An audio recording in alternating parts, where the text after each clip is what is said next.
Hey there, Samuel Larsen here, and let's talk about the number one element that separates good copywriting from bad copywriting. And specifically, I want to talk about how do you take bad copy and recognize it, and how do you easily do a couple of checks to make sure that you can transform that copy into a decent copy. It won't get you to great copy, but it will get you from bad copy to average or good average copy pretty much instantly. And it's not that difficult to do after all. So rather than this being some complicated course, it's more of a mindset shift, more of an internal checklist. That if you follow this checklist, you'll be able to take your copy forward. Now, full disclosure, I'm not a copywriter, and I view it like I don't need to be a copywriter either. And you don't need to be a copywriter in order to understand how bad copy looks like. But it helps to understand these principles. You just need to recognize bad copy, know what are those general fixes that you can apply in order to get that decent, and then you're pretty much good to go.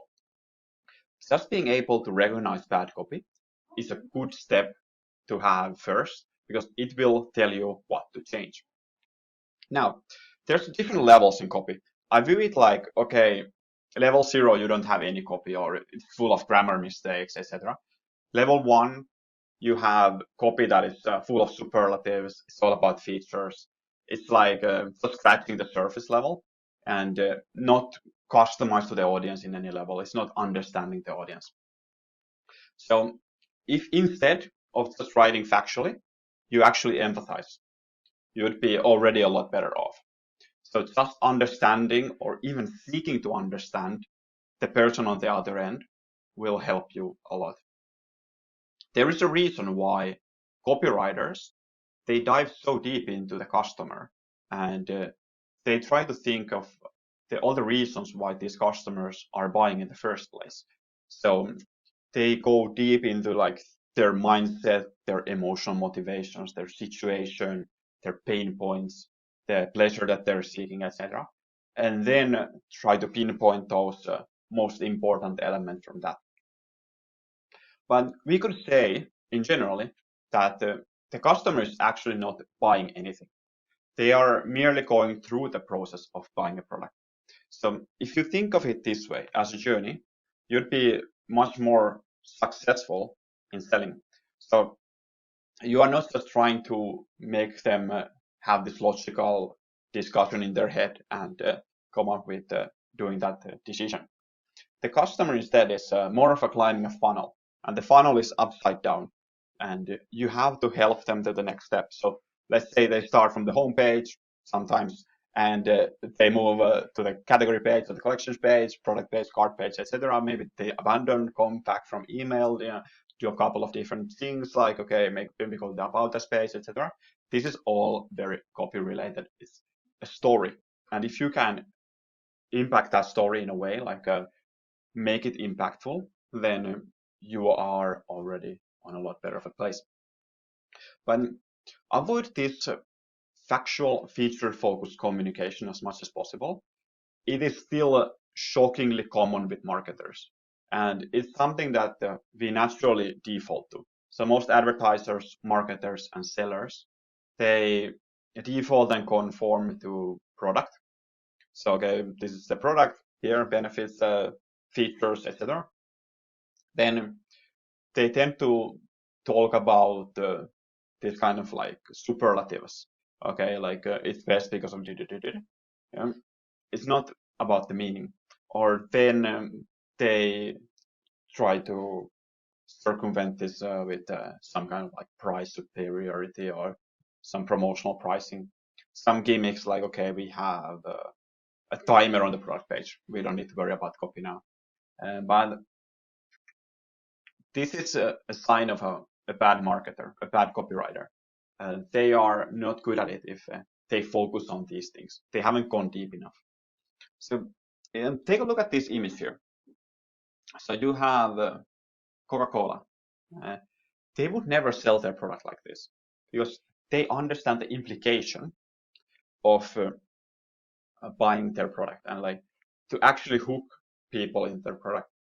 They are not just looking to make that one sale with the superior features. Rather, it is almost like addicting people to the brand and the product. And that means like they're more likely to have these like really good customers, the whale customers, than other brands are. So just ask yourself, like, do you see this anywhere? Like from these kind of big brands, like, okay, Nike, Coca-Cola, these kind of brands. You probably don't. So the question is, how do we do this ourselves then? The very first step is understanding that we are not selling a product at all, but rather we are seeking to produce a psychological response. And people need to feel that emotional response to buy. If people don't feel any kind of emotions, they're actually incapable of making decisions at all. And so there's been these things like, or people that had a brain damage and they couldn't feel emotions, and suddenly they can't make any kind of decisions at all because they just don't feel either way. And first of all, before we can make a decision, we need to feel some way. And that's a good way to indicate that we just rationalize it with logic. And that's why we don't want to just sell for the facts. It is about emotions. People are buying, people are selling, and it's always a case-by-case basis. Now, when done right, it's not about superlatives. It's not about the best, the biggest, etc. It's not about the product. It's not necessarily pitching so much. Because if you just pitch, our brains turn off. Like we don't want to read and be influenced that way. It's not interesting to us.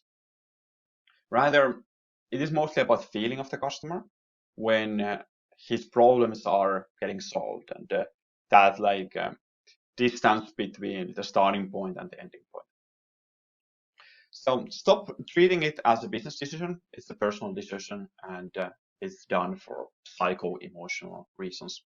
Facts themselves don't matter us, and it's about the interpretation. Now, there's a couple of questions that can help you here. So first of all, always seek to understand the meaning. So why do people buy this weight loss product, for example? It's not because they logically believe it's to be superior.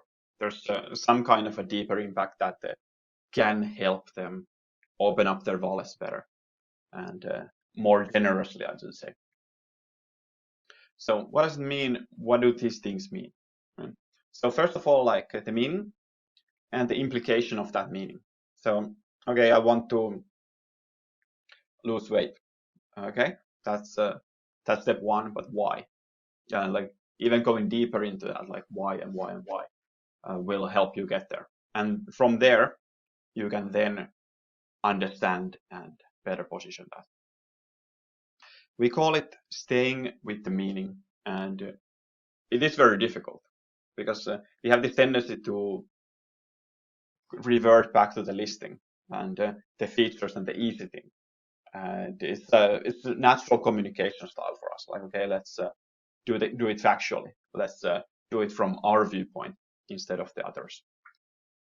So every time you catch yourself doing this, just stop and ask yourself just how can we make it mean something to them? How can we make it meaningful for the customer? And there is always a meaning. Sometimes people think like, okay, I sell such a bland product, it doesn't have a meaning. If you didn't find your meaning, it means that you didn't look deep enough yet. So even with ones that don't have a positive meaning, you can flip it around and either you can create one. So let's say the easiest positive meaning is the lack of a negative meaning. So that means like, okay, having insurance, for example, which is not very positive product, they sell it by avoiding this negative catastrophic situation. Now, with copy, and this is probably the most important point in the video, is that with great copy, you can essentially go from general to niche. What do I mean by that? I mean that okay, you have a general product like, let's take it the weight loss product. Now, if that's a weight loss product for everybody, it's not going to be as powerful as if it's a weight loss product for women post-menopause, let's say. With that, they feel like they are included in the group. With that, you can speak to that audience much more effectively as if you were speaking to a 20-year-old man, for example. Like if you try to put that in the same bucket, it won't work. So with going from general to niche, you almost always get price elasticity. So people are more likely to pay more for that weight loss product that is specifically made for them, that they feel like this is customized for me, instead of buying the general one. And you go from general to niche with understanding your copy and your positioning. It is with that copy that you demonstrate that you understand the market, and it is a good consumer to product vendor fit. So it's not about the features, it's not about the superlatives, it is the meaning you associate to it. And all the money is always in the meaning. So that's it. I will refer here to a video that I made about how to compete against Amazon. And there's a lot of same principles, but it goes deeper into how can you actually take this position as a business owner. Compete against somebody who's going to offer faster shipping and probably cheaper. And by creating meaning and a community, you can compete against big boys like this. So that's it. Thank you very much for watching. Make sure to subscribe. If you have any questions, comment below. We'll answer them all. And take care.